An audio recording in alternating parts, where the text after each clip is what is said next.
Times news channel देख रहे आप सभी दर्शकों का बहुत बहुत स्वागत है। मैं हूं रमनदीप कौर। इस वक्त की बड़ी खबर आ रही है प्रयागराज से। क्या है पूरा मामला, देखने के लिए बने रहिए हमारे साथ। श्री तक्षेश्वर नाथ मंदिर के पीठाधीश्वर रवि जी महाराज ने कहा है कि मैं लगातार निरंतर सरकार से मांग कर रहा हूं कि तक्षक कुंड घाट को पक्की बनाई जानी चाहिए, क्योंकि वो काफ़ी खड़ी है। उतरने में लोगों को परेशानी होती है। उसके लिए उन्होंने जिलाधिकारी से लेकर राष्ट्रपति तक पत्र लिखा है और उदासीनता का कारण नहीं समझ में आ रहा है। और क्या कुछ कहा है उन्होंने, आइए आपको सुनाते हैं क्या कहना है इस पूरे मामले पे पीठाधीश्वर रवि जी महाराज का।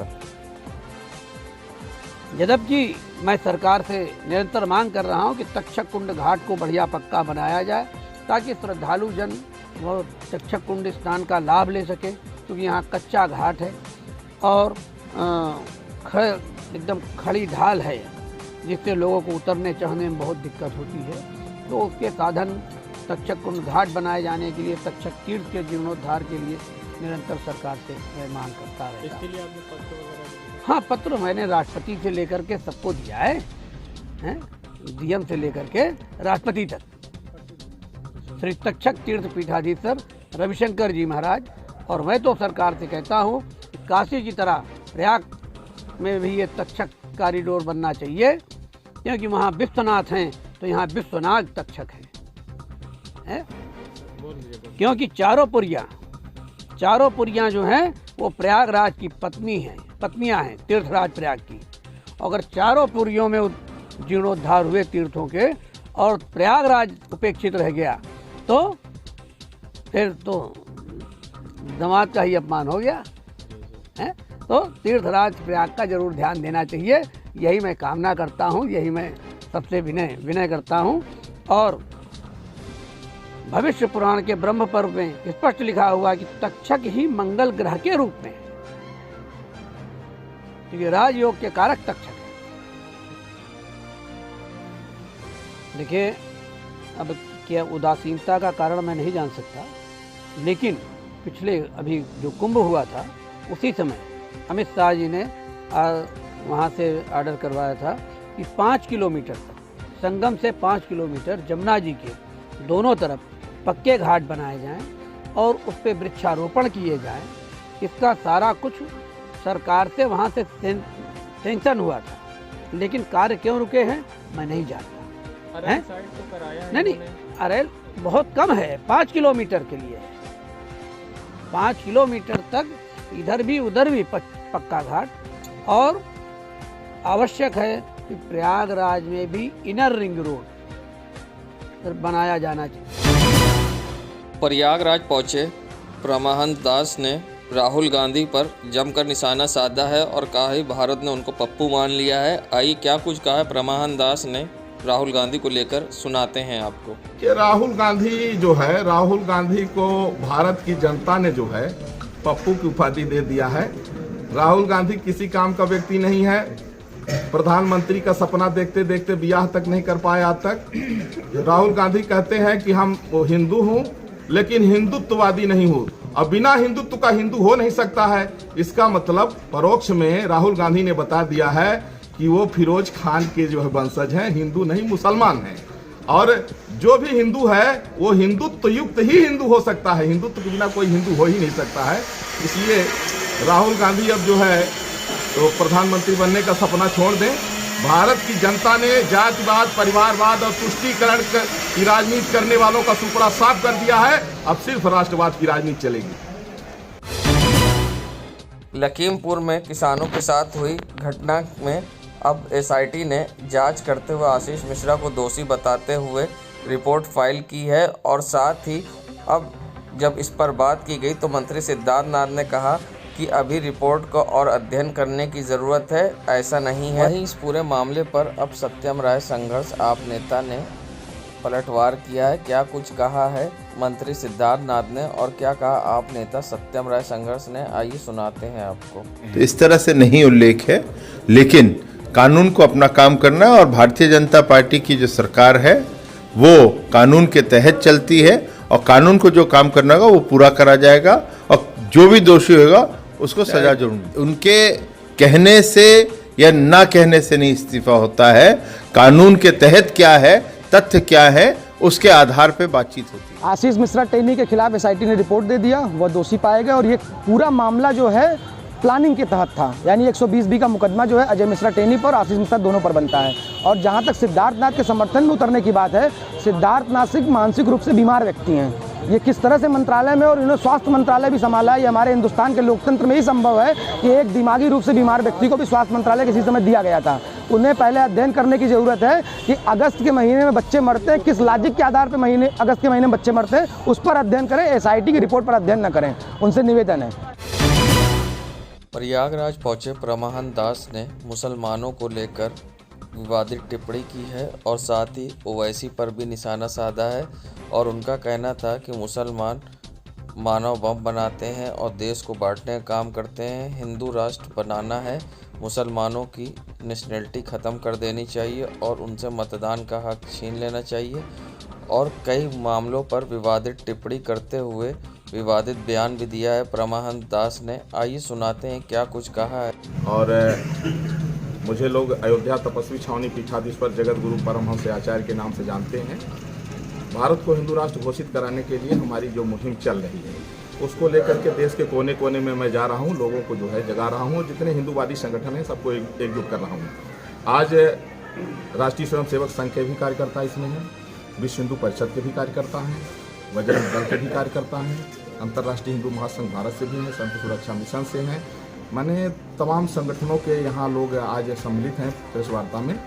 और हमारा मानना यह है कि जिस तरह से जब कैंसर बढ़ जाता है तो अंग को काटना पड़ता है, और जब जब ईसाई और मुसलमान रूपी कैंसर भारत में बढ़े तो Pakistan, Bangladesh, Afghanistan, Iraq, Iran, Indonesia, Syria इत्यादि काटना पड़ा। और जिस तरह से इनकी आबादी 4 बीवी 40 बच्चे जो पैदा कर रहे हैं, तो फिर आने वाले समय फिर भारत का पार्टीशन न हो, इसके लिए हमारा प्रयास है कि सभी ईसाइयों और मुसलमानों की नेशनलिटी खत्म करके भारत को हिंदू राष्ट्र घोषित किया जाए, और उसको लेकर के हम प्रयासरत हैं। और 2024 के पहले, जब तक मोदी जी हैं तभी तक संभव है। इसके बाद जैसे लोग कहते थे राम मंदिर बनेगा खून की नदी बह जाएगी, एक मच्छर नहीं मरा, राम मंदिर बन रहा है। ओवैसी कहता था कि आर्टिकल 370-35 को कोई हटा ही नहीं सकता, इम्पॉसिबल है, लेकिन मोदी जी ने उसको भी जो है नामुमकिन को मुमकिन कर दिया। तो मोदी जी से हम लोगों की उम्मीदें हैं, और मोदी जी भारत को जो है देश के लिए जो है, तो भारत को अगर हिंदू राष्ट्र घोषित कर दिए तो बच जाएगा देश। नहीं जिस तरह से कश्मीर में हिंदू मार दिए गए, गोधरा में हिंदू जला दिए गए, अभी वेस्ट बंगाल में 2 मई को चुनाव परिणाम घोषित होने के बाद में कई लाख हिंदुओं का मर्डर हुआ, वहाँ के रोहिंग्या आतंकवादियों ने किया, वहाँ के राज्यपाल रोके बता रहे थे। तो ये जो देखा जा रहा है, कहीं मौलाना जहांगीर, कहीं मौलाना उमर, इनकी ऐसी हरकतें सामने आती हैं कि हजारों हिंदुओं को जो है इस्लाम कबूल करा चुके होते हैं। यहाँ तक कि मूक बधिर बच्चों को भी मानव बम बना करके देश को दहलाने की इनकी साजिश सामने आती है। तो ये जो षड्यंत्र है, जो ये कन्वर्जन हो रहा है, इससे देश को बचाने के लिए एक ही उपाय है कि ईसाइयों और मुसलमानों का मताधिकार समाप्त कर भारत को हिंदू राष्ट्र घोषित किया जाए, नहीं तो देश नहीं बचेगा। मंदिर तो पहले राम मंदिर था, जब मुल्ला बढ़े तो फिर वहां बाबरी बन गई, और फिर से सत्ता बदलेगी, तभी से ये धमकी दे रहे हैं। तो इसलिए मेरा मानना है कि इस पर सभी जितने साधु संत, धर्माचार्य और जितने हिंदूवादी लोग हैं और सारे संगठन एकजुट होकर के इस दिशा में आगे बढ़ें।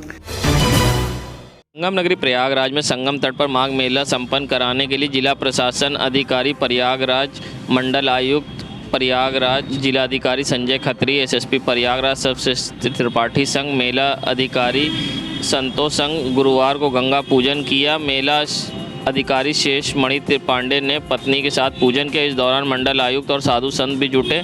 वैदिक मंत्र उच्चार के बीच गंगा पूजन में गंगा में प्रार्थना की गई। इस बार मेला सकुशल संपन्न हो। देखिए, अभी हमें जो सूचना है वो संगोष्ठी की है। इसमें करीब 2 लाख के आसपास की जो हमारे स्वयं सहायता समूह हैं, बीसी सखी और अन्य जो हमारे विभिन्न योजनाओं से संबंधित जो हमारे लाभार्थी हैं, उनकी यहाँ पे इकट्ठा होंगे। डीएम साहब हैं और कप्तान साहब भी हैं। पूरी तैयारियां हम कर रहे हैं। जिस प्रकार से निर्देश प्राप्त हो रहे हैं, इस प्रकार से हम तैयारी करेंगे। माघ मेला पुनः इस साल शुरू होने जा रहा है। माघ मेले को लेकर के जो पूजन कार्यक्रम है वो भी हो चुका है। जो पहले चरण में जो पुलिस फोर्स आती है 15 तारीख से, वो पुलिस फोर्स का भी आना शुरू हो गया है। इस क्रम में हमारे जो 13 पुलिस स्टेशन हैं, उनका निर्माण कार्य भी शुरू हो गया है। और ख़ास तौर से जो हमारी पुलिस लाइन बनती है वो ऑलरेडी बन चुकी है, और उसमें पुलिस फोर्स भी कुछ संख्या में आ चुके हैं। इसके साथ ही माघ मेले में सुरक्षा को लेकर के आधुनिक तकनीक का भी उपयोग हो रहा है, जिसमें CCTV कैमरे और ड्रोन टेक्नोलॉजी भी यूज की जाएगी। अभी तक CCTV कैमरे लगभग 90 के लगभग हम लोग लगा रहे हैं, लेकिन इस बार हम लोगों ने जो फैसिलिटेटर हैं उनसे भी बात की है, जो लगाने वाले हैं, कि प्राइवेट कैमरे भी लगाने के लिए हमने व्यवस्था की है और उस प्राइवेट कैमरे को हमारे मुख्य कैमरे से जोड़ते हुए कंट्रोल रूम में उसका फीड लिया जाएगा। इस बात की भी हमने व्यवस्था कर ली है, पहले ही बातचीत कर ली है। तो हमें उम्मीद है कि इस बार मेले में लगभग 300 से 400 कैमरे हम लोग लगवा लेंगे, ताकि यहाँ पर जिस धार्मिक उल्लास के वातावरण में, त्याग और तपस्या के वातावरण में वो लोग यहाँ पर आए हैं, उस मन स्थिति के साथ, उस संतोष और सुख के साथ वो लोग यहाँ से जा सकें। संगम नगरी प्रयागराज में आज all India bank of Baroda officer association के तत्वावधान में बैंक कर्मचारियों ने सड़क पर उतरकर सरकार के खिलाफ नारेबाजी की है। साथ ही बैंक ऑफिसर कर्मचारियों ने सरकार से बैंक निजीकरण को रोकने की मांग की है। साथ ही उन्होंने सरकार के खिलाफ जमकर विरोध प्रदर्शन किया और नारेबाजी भी की है। ये रैली हनुमान मंदिर से होते हुए शहर के कई विभिन्न क्षेत्रों में निकाली गई, जहाँ पर बैंक कर्मचारियों ने इकट्ठा होकर सरकार के खिलाफ हल्ला बोला है।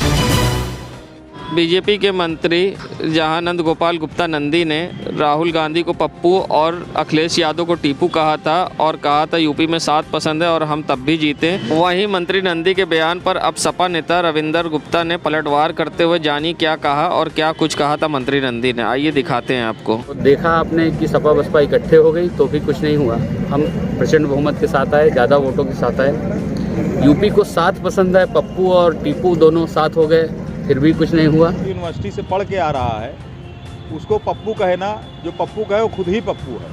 ये गलत हवा फैलाई जा रही है। ऑक्सफोर्ड यूनिवर्सिटी में जाना ही बहुत बड़ी बात है। वहाँ से पढ़ के आना वाले व्यक्ति को पप्पू कहें तो खुद पप्पू है।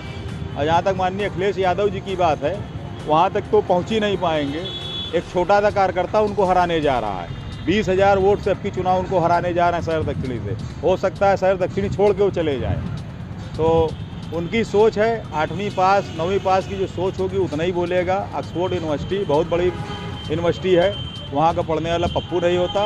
और माननीय अखिलेश यादव जी जैसा नेता जिन्होंने उत्तर प्रदेश को उत्तम प्रदेश बनाने का काम किया है, वो अब की 2022 में उत्तर प्रदेश की जनता दिखा देगी कि एक एक प्रत्याशी को 20-20, 30-30, 40-40 हज़ार, 50-50 हज़ार वोट से जीता के समाजवादी पार्टी को विधानसभा भेजने का काम करेगी।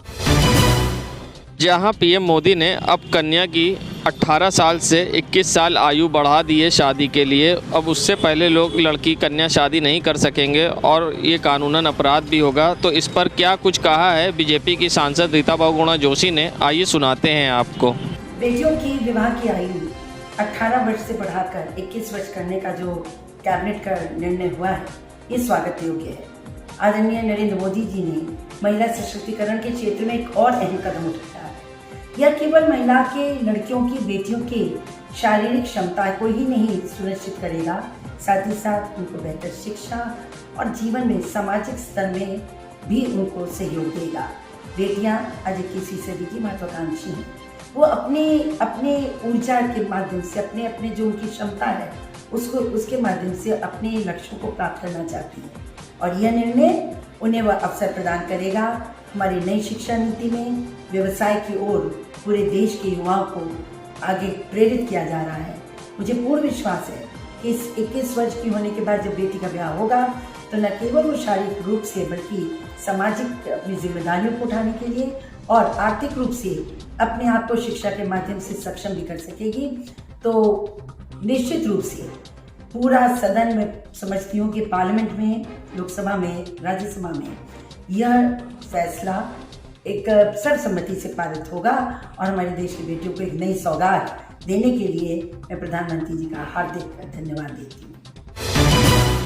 संगम नगरी प्रयागराज कोतवाली के बगल से जाने वाली सड़क पर गाड़ियों का लगता है रोज जाम और आने जाने वाले होते हैं परेशान। आप देख सकते हैं चींटियों की तरह यहाँ गाड़ी रेंगती रहती है, क्योंकि सबसे बड़ी बात कि गाड़ी, एक तो गली बहुत पतली है और उसके बावजूद सड़क पर लोग गाड़ियाँ खड़ी कर देते हैं, जिससे आने जाने वाले लोग परेशान होते हैं। ऊपर से ई रिक्शे का आवागमन आप देख सकते हैं किस तरह से आने जाने वाले लोगों को परेशानी का सामना करना पड़ता है और सड़क पर गाड़ियाँ खड़ी रहती हैं, जिसके कारण रोज लगता है जाम। जिम्मेदार अनजान, जबकि बगल में है कोतवाली। संगम नगरी प्रयागराज के ये बिग बाजार के सामने का नज़ारा है, जहां आप देख सकते हैं किस तरह से सड़कों पर यहाँ ठेले लगे हैं मगर जिम्मेदारों को परवाह नहीं है और ना ही यहाँ कोविड गाइडलाइन का पालन हो रहा है। लोगों के चेहरे पे न मास्क है न कोरोना का खौफ। ओमिक्रॉन की दस्तक के बावजूद सड़क पर यहाँ खुलेआम नियम कानून की धज्जियाँ उड़ाई जा रही है और लोग बिना मास्क के सिविल लाइन में घूम रहे हैं मगर जिम्मेदारों को इसकी परवाह नहीं है। इसी तरह से लापरवाही के कारण एक बार फिर प्रयागराज कोरोना की चपेट में होगा। प्रयागराज के ये प्रयागराज जंक्शन के बाहर का नज़ारा है जहां लगाई गई लाखों रुपए से एलईडी अब शोपीस बनकर रह गई है। इस एलईडी के माध्यम से लोगों को यातायात के प्रति और कोरोना के प्रति जागरूक करने का काम किया जाता था मगर लाखों रुपए से लगी एलसीडी अब धूल फाक रही है और जिम्मेदारों को परवाह नहीं है। जहां लाखों रुपए से लगाई गई एलसीडी बनी शोपीस और जिम्मेदार बेखबर और आने जाने वाले लोगों को नहीं किया जा रहा जागरूक। देश दुनिया की खबरों के लिए world media times news channel को सब्सक्राइब करें।